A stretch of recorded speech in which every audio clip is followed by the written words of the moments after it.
तो welcome back. आज हम स्टार्ट करने लगे हैं एक्सरसाइज 11B का क्वेश्चन नंबर 4। और 4 के हम ये दोनों पार्ट्स करने जा रहे हैं। तो सबसे पहले पार्ट नंबर ए देखेंगे हम, उसके बाद पार्ट नंबर बी भी करेंगे। तो आइए स्टेटमेंट रीड कर लेते हैं। स्टेटमेंट में है find the values of unknown in each of the following squares. हमें नीचे स्क्वेयर्स गिवन है, ए पार्ट में भी एक स्क्वेयर है, बी पार्ट में भी एक स्क्वेयर है, और इसमें जो अननोन है वो फाइंड करके दिखाना है। जैसे पार्ट नंबर ए में जो अननोन है वो लोअर केस लेटर है, बी डिग्री और ए डिग्री, ये हमने फाइंड आउट करके दिखाना है। तो आइए पहले पार्ट नंबर ए से हम स्टार्ट करते हैं।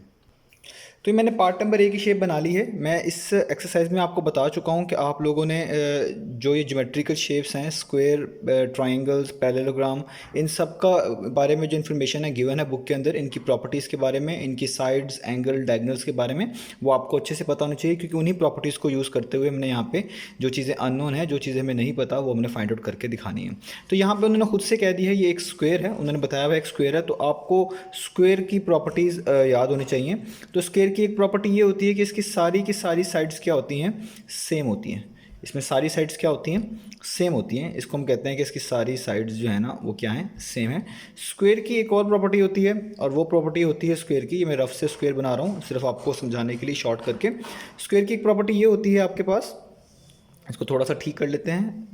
लेट से यूँ हो गया कि स्क्वायर के अंदर जब आप डायगनल्स बनाते हैं ना, डायगनल्स का मतलब एक वर्टेक्स को उसके ऑपोजिट वर्टेक्स से मिलाते हैं। वो लाइन जो एक वर्टेक्स को दूसरे वर्टेक्स से मिलाए ऑपोजिट वर्टेक्स से, तो उस लाइन को हम डायगनल बोलते हैं। तो स्क्वायर में जितने भी डायगनल आप बनाते हैं ना, उन सबकी लेंथ इक्वल होती है, यानी जितनी लेंथ इसकी होगी उतनी ही लेंथ इसकी होगी।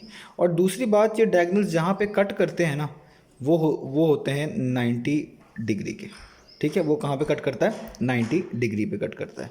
इसके अलावा इसमें एक और इंपॉर्टेंट प्रॉपर्टी होती है कि जो भी आपके पास स्क्वायर होगा, लेट से ये एक स्क्वायर है, इसमें आपने लेट से एक डायगनल बनाया हुआ है, तो ये जो डायगनल दो ऑपोजिट वर्टेक्स को टच कर रहे होंगे ना, तो उनके यहाँ जो इधर एंगल बनेगा वो इक्वल होगा। लाइक अगर इधर 45 हुआ तो इधर भी क्या होगा, 45। इस तरह यहाँ फॉलो होगा, इस तरह एक डायगनल यहाँ से ड्रॉ कर लें तो उसके भी दोनों तरफ इस तरह फॉलो होगा कि डायगनल्स जो हैं वो बाइसेक्ट करते हैं एंगल को। बाइसेक्ट का मतलब है उसके दो इक्वल पार्ट्स में डिवाइड कर देंगे जब भी आप एक डायगनल बनाएंगे। इसके अलावा इसकी ये वाली साइड इसके पैरेलल होती है, ये वाली साइड इसके पैरेलल होती है, ये वाली साइड इसके पैरेलल होती है। तो दो बेसिकली आपके पास इस पे पेयर मिलते हैं आपको पैरेलल लाइंस के। तो ये सारी स्क्वायर की प्रॉपर्टीज़ हैं जो हमने यहाँ पे मैंने एक्सप्लेन भी करता रहूँगा, और मैंने यहाँ पे इसको यूज़ करते हुए ये क्वेश्चन भी सॉल्व करना है। तो आइए हम स्टार्ट करते हैं। तो सबसे पहले आप बात देखें तो इसमें एक बहुत इंपॉर्टेंट बात है कि ये एक डायगनल नहीं है, ये वाली ग्रीन लाइन एक डायगनल नहीं है। क्योंकि डायगनल उसको बोलते हैं जो एक वर्टेक्स को उसके ऑपोजिट वर्टेक्स से मिलाए। तो अगर ये लाइन इधर मिली होती तो इसको डायगनल कहते हैं, अदरवाइज ये डायगनल नहीं होगी। ये लाइन उससे पहले ही टच कर रही है तो ये डायगनल नहीं है। तो इसमें एक ही डायगनल है, वो है ये वाली लाइन जो है वो क्या है, एक डायगनल है, क्योंकि ये ऑपोजिट वर्टेक्स को मिला रही है। ये ऑपोजिट वर्टेक्स को नहीं मिला रही, इसलिए डायगनल नहीं है। तो आपको अभी मैंने बताया कि डायगनल के अंदर जो ये एंगल्स होते हैं ना, ये सेम होते हैं, क्योंकि डायगनल बाइसेक्ट करते हैं स्क्वायर के। तो इसलिए ये जो इंटीरियर एंगल्स होते हैं इनके दो इक्वल पार्ट्स हो जाते हैं, बाइसेक्ट हो जाते हैं, तो ये दोनों सेम होते हैं। तो उसी लिहाज से अगर आप देखें कि DAC यानी ये वाला एंगल, ठीक है, मैं यहाँ पे लिख भी देता हूँ DAC, ये वाला एंगल इक्वल होगा BAC के, BAC के, यानी ये वाला एंगल यहाँ पे लिख देता हूँ BAC के। और इसकी रीज़न बता चुका हूँ, क्योंकि ये एक आपके पास स्क्वायर है, और स्क्वायर में जितने भी डायगनल्स होते हैं वो इंटीरियर एंगल्स को बाइसेक्ट करते हैं, उसके दो पार्ट्स बना देते हैं। अब जाहिर बात है ये स्क्वायर है, तो स्क्वायर के अंदर आपको पता है कि सारे एंगल जितने भी कॉर्नर पे एंगल्स बन रहे होते हैं, ये सब के सब रेक्टेंगल की तरह कितने डिग्री के होते हैं, 90 डिग्री के होते हैं। तो इसका मतलब ये दोनों भी 90 डिग्री के, मतलब दोनों का मतलब है दोनों मिला के कितने बनते हैं, 90 डिग्री बनते हैं। तो जब इनका हाफ हो गया, एक हाफ ऊपर और एक हाफ नीचे, तो 90 डिग्री का हाफ कितना होता है, वो होता है 45। यानी ये 45 यहाँ पे है और 45 यहाँ पे है, तो इसलिए हम इसको लिखेंगे यहाँ पे, ये किसके इक्वल हैं, दोनों बेसिकली 45 डिग्री के। तो ये ऑब्वियस है, क्योंकि स्क्वायर में सारे एंगल्स 90 के होते हैं कॉर्नर्स के। तो ये कॉर्नर्स जब हाफ हुए हैं तो ज़ाहिर बात है एक 45 होगा तो दूसरा भी 45 होगा। तो ये हमारे पास यहाँ पे इसको लिख भी देते हैं। तो इसको मैं यहाँ पे लिख भी देता हूँ कि diagonals bisect the interior angles. तो जो डायगनल्स होते हैं वो बाइसेक्ट करते हैं इंटीरियर एंगल्स को, इन स्क्वायर। ये वैसे एक्स्ट्रा लिख दिया है लेकिन चलें ये भी लिख देते हैं, बेहतर है। ठीक है, तो डायगोनल्स जो हैं वो बाइसेक्ट करते हैं इंटीरियर एंगल्स को स्क्वायर के अंदर। तो यहाँ तक हमारे पास बात हो गई। अब हम देखें तो अगर हम क्लोजली ऑब्जर्व करें कि अब यहाँ पे ये एंगल आपको पता चल गया, तो यहाँ पे कुछ ट्राइंगल्स बन रहे हैं। एक ट्राइंगल ये है डी ए ई, मतलब इसको आप ऐसे ही पढ़ सकते हैं ए ई डी। एक ट्राइंगल ये है सी ई डी। एक ट्राइंगल नीचे है ए ई एफ। और ये ट्राइंगल नहीं है क्योंकि इसमें इस तरह का एक स्ट्रेट एज आ रहा है जो कि ट्राइंगल्स के अंदर नहीं होता। तो 1 2 3 ये 3 ट्राइंगल्स हमारे पास यहाँ पे फिलहाल हमें नज़र आ रहे हैं, और भी कंसिडर किए जा सकते हैं। अगर इस लाइन को रिमूव कर लिया जाए तो ये पूरे को भी, ऊपर वाले हिस्से को भी एक ट्राइंगल कहा जा सकता है। लेकिन अगर अभी हम जो कंसिडर कर रहे हैं उसमें सिर्फ 1 2 और 3 इन ट्राइंगल्स के बारे में बात करें, तो आप देखें ये वाला एंगल आपको पता चल गया है। अगर आपको ये वाला एंगल पता चल जाए ना, तो जो ये वाला ट्राइंगल है ए ई डी, इसमें आप ए आसानी से निकाल सकते हैं। और ये बहुत आसानी से पता चल सकता है क्योंकि आप देखें इसके साथ ही 82 लिखा हुआ है, और ये एक स्ट्रेट लाइन है। ये एक स्ट्रेट लाइन है, ए ई डी ए ई सी एक स्ट्रेट लाइन है। तो आप लोग जानते हैं जब भी कोई स्ट्रेट लाइन होती है तो उस पर टोटल एंगल जो होता है वो कितना होता है, वो होता है 180 डिग्री। और अगर इसमें कोई एंगल्स बन जाए, लाइक देखें इस पर कोई एक लाइन लगा दूं तो इसके 2 पार्ट्स बन जाए, तो इन एंगल्स को बोलते हैं एडजेसेंट एंगल, और इनका सम भी टोटल किसके इक्वल आता है, 180 के। तो आप यही नोटिस करें कि ये दोनों एंगल्स का सम भी किसके इक्वल आना चाहिए, 180 डिग्री के, क्योंकि ये एक स्ट्रेट लाइन पे हैं। तो इन दोनों का सम, यानी एक एंगल ये वाला ए ई डी, क्योंकि ई पे बन रहा है, मैं यहाँ पे लिख देता हूँ ए ई डी प्लस, इसमें क्या प्लस करें 82, तो ये किसके इक्वल आना चाहिए, ये इक्वल आना चाहिए 180 डिग्री के। और रीज़न आपको क्या लिखनी चाहिए, रीज़न आपको पता है, आपको बताई हुई है कि adjacent angles on a straight line. तो ये तो एडजेसेंट एंगल है, एक साथ हैं, एक ही वर्टेक्स से कनेक्टेड है, तो दोनों का सम किसके इक्वल आना चाहिए 180 के। तो यहाँ से आप ए ई डी आसानी से निकाल सकते हैं। तो वो जस्ट ये होगा, ये प्लस 82 को वहाँ पे मूव कर लें ताकि माइनस 82 हो जाए, या दोनों तरफ माइनस 82 करवा दें, तो ये हो जाएगा 180 माइनस 82 डिग्री। तो 180 में से 82 डिग्री माइनस, तो हमारे पास आता है 98 डिग्री। इसका मतलब ये वाला एंगल कितना आ गया है 98 डिग्री। अब आप आराम से ए डिग्री फाइंड कर सकते हैं क्योंकि आपको इस ट्राइंगल में 2 एंगल्स पता हैं और एक अननोन है, तो ए आप आराम से निकाल सकते हैं। तो आइए इसको निकाल लेते हैं। तो ये सब चीज़ें मैं रिमूव कर रहा हूँ ताकि मैं अपने लिए कुछ स्पेस यहाँ पे बना सकूँ। तो अब मैं लिख सकता हूँ A degree plus 45 degree plus 98 degree equals 180, क्योंकि आपको पता है ट्राइंगल के सम 180 होता है। और आगे आप लिखेंगे भी एंगल सम ऑफ ट्राइंगल, इस ट्राइंगल का नाम रख लें ए ई डी, ए ई डी। तो यहाँ पे आपको सबसे पहले 45 में आपको प्लस करना है 98 को। तो 45 में जब आप प्लस करेंगे 98 को तो आपके पास आएगा 143। तो यहाँ पे लिख दें 143 और यहाँ पे जस्ट आ जाएगा 180। ये एडिशन है, इसको दूसरी तरफ मूव कर लें, सब्ट्रैक्शन में कन्वर्ट हो जाएगी, या आप कह लें दोनों तरफ आप माइनस 143 करवा दें। तो 180 में से आपने 143 को करना है माइनस, तो आपके पास आंसर आएगा इसका 37 डिग्री। तो यहाँ पे लिख देता हूँ a equal to 37 degree. Degree को डिग्री से कंपेयर कर लें तो a का आंसर आपके पास आ चुका है, वो है 37। तो a तो हमने फाइंड आउट कर लिया, वो कितना है 37 डिग्री। अब बात करते हैं इस b डिग्री की। तो आइए अब वो स्टार्ट करते हैं। a की वैल्यू आ चुकी है 37। देखें अब a की वैल्यू पता चल चुकी है, वो 37 है। अब इस b की वैल्यू फाइंड करनी है। अगर आप नोटिस करें ये एक स्ट्रेट लाइन है और ये भी एक स्ट्रेट लाइन है, और इस पे ये जो पॉइंट है इस पे एक एंगल 82 है।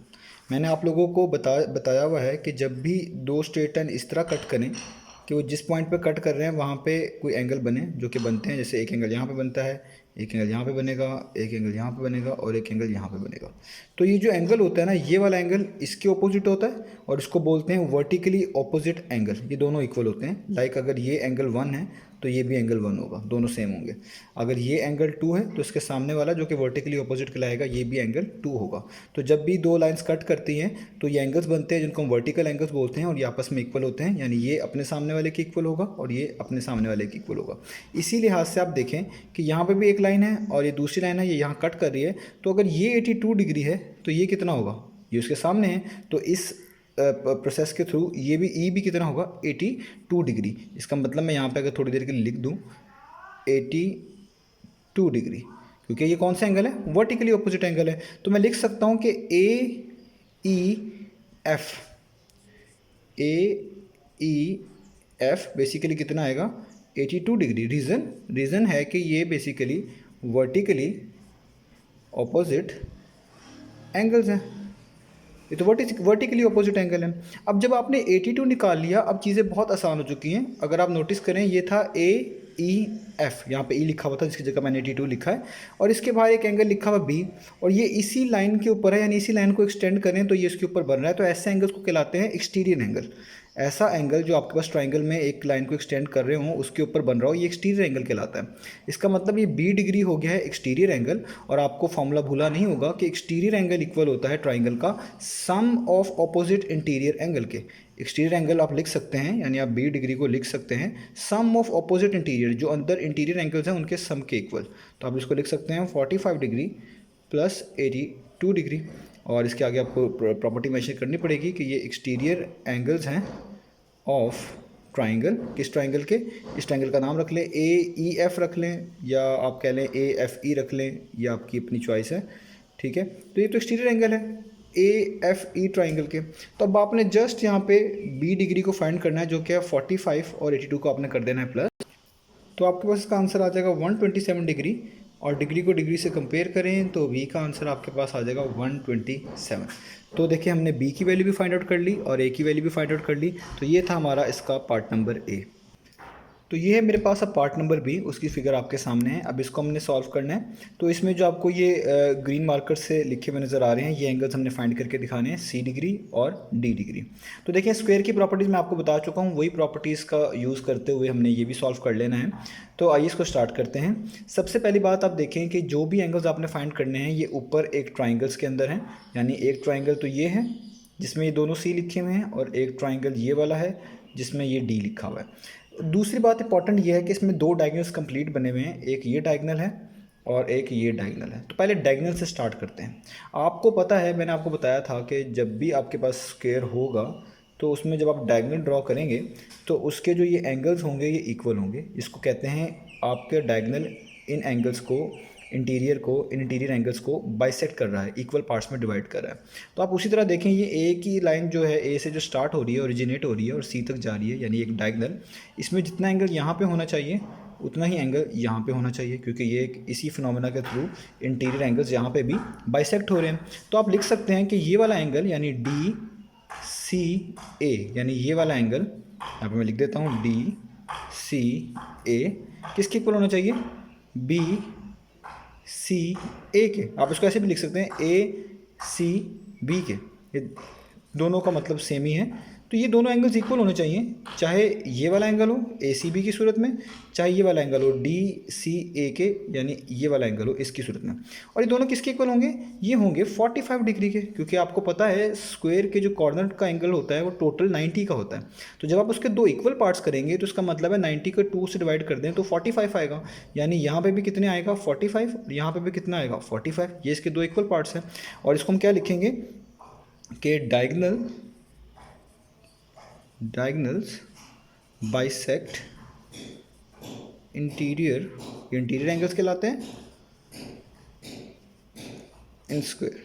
ठीक है, तो स्क्वायर के अंदर जो डायगोनल्स होते हैं वो बेसिकली उसके एंगल्स को बाइसेक्ट करते हैं।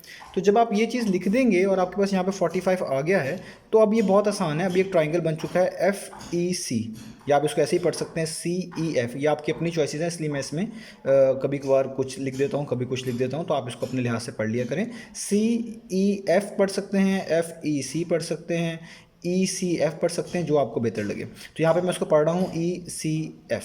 तो ये जो आपके पास एक ट्राइंगल है, इसमें अब दो एंगल्स आपको पता है, मतलब दो एंगल्स आपके पास सेम है और एक एंगल आपको एग्जैक्टली पता है। तो इन तीनों का सम किसके इक्वल आना चाहिए, C डिग्री प्लस 45, इन तीनों का सम आना चाहिए 180 के इक्वल। और ये प्रॉपर्टी क्या है, ये बेसिकली है प्रॉपर्टी हमारे पास angles sum of triangle ECA। ये जो ECA ट्राइंगल है इसके एंगल्स का सम।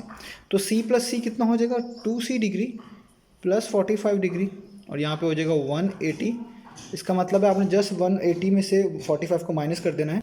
तो ये ऐसा कुछ बन जाएगा 180 माइनस 45, यानी प्लस 45 यहाँ के माइनस हो जाएगा। तो 180 में से आप 45 को माइनस करेंगे तो बेसिकली आपके पास आ जाएगा 135, और ये 2 मल्टीप्लाई हो रहा है, इसको यहाँ पे लाके डिवाइड करना पड़ेगा, या आप कह लें दोनों तरफ 2 से डिवाइड करवा दें तो आपके पास हो जाएगा 135 डिग्री डिवाइडेड बाई 2। तो 135 को आपने बेसिकली 2 पे डिवाइड कर देना है, तो आपके पास इसका आंसर कुछ पॉइंट्स में आएगा जो कि आ रहा है 67.5 डिग्री। और डिग्री को डिग्री से कंपेयर कर लें तो सी आपके पास आता है 67.5। तो ये हमारे पास आ गई वैल्यू सी की। अब जस्ट रह गई है डी की। ये सी डिग्री आपके पास कितना आ चुका है 67.5 डिग्री, जो कि अभी हमने फाइंड आउट कर लिया। आइए अब जल्दी से डी की वैल्यू भी निकाल लेते हैं। तो डी की वैल्यू भी निकालने के लिए वो स्क्वायर की प्रॉपर्टी ही हमें इस्तेमाल करनी है। तो मैं दोबारा से यहाँ पे बता देता हूँ कि स्क्वायर में जो आपके पास डायगनल्स होते थे, इस तरह मैंने यहाँ पे डायगनल्स बनाए हैं, इसमें जो ये वाला एंगल होता है ये हमेशा 90 डिग्री का होता है। यानी जो डायगनल्स हैं वो कट करते हैं एक दूसरे को राइट एंगल पे, यानी 90 डिग्री के। तो आप देखें यहाँ पे भी एक डायगनल है और यहाँ पे भी एक डायगनल है। तो मैं लिख सकता हूँ यहाँ पे कि ये जो एंगल बनेगा ना, यहाँ से लेकर यहाँ तक, ये पूरा किसके इक्वल होना चाहिए 90 के। इसका मतलब आधा यहाँ पे डी है और हाफ सी है, तो यहाँ पे होना चाहिए basically D degree plus C degree is equal to 90 degree. और इसके नीचे मैं लिखूँगा कि डायगनल्स, इसकी प्रॉपर्टी है cut each other at right angle. जो डायगनल्स होते हैं वो एक दूसरे को कट करते हैं राइट एंगल पे। तो आप देखिए सी डिग्री की वैल्यू तो आपको पता है, वो आपने निकाली हुई है 67.5, ठीक है। तो आपने जस्ट सी की जगह पे 67.5 रख देना है, क्योंकि वो वैल्यूज़ तो आपको पहले से पता है। और यहाँ पे आ जाएगा 90, ये प्लस का साइन है, इसको वहाँ पे मूव करेंगे, ये माइनस में कन्वर्ट हो जाएगा और ये हो जाएगा 90 डिग्री माइनस 67.5 डिग्री, क्योंकि दोनों तरफ माइनस भी करवा दें तो भी मीनिंग सेम आएगा। तो अब आपने 90 में से 67.5 माइनस करना, तो वो आपके पास आएगा 22.5 डिग्री। और डिग्री को डिग्री से कंपेयर कर लें तो डी का आंसर आ गया है 22.5। यही हमने फाइंड आउट करके दिखाना था। तो इस तरीके से ये हमारा क्वेश्चन हुआ कंप्लीट, हमने इसके दोनों पार्ट कर लिए हैं।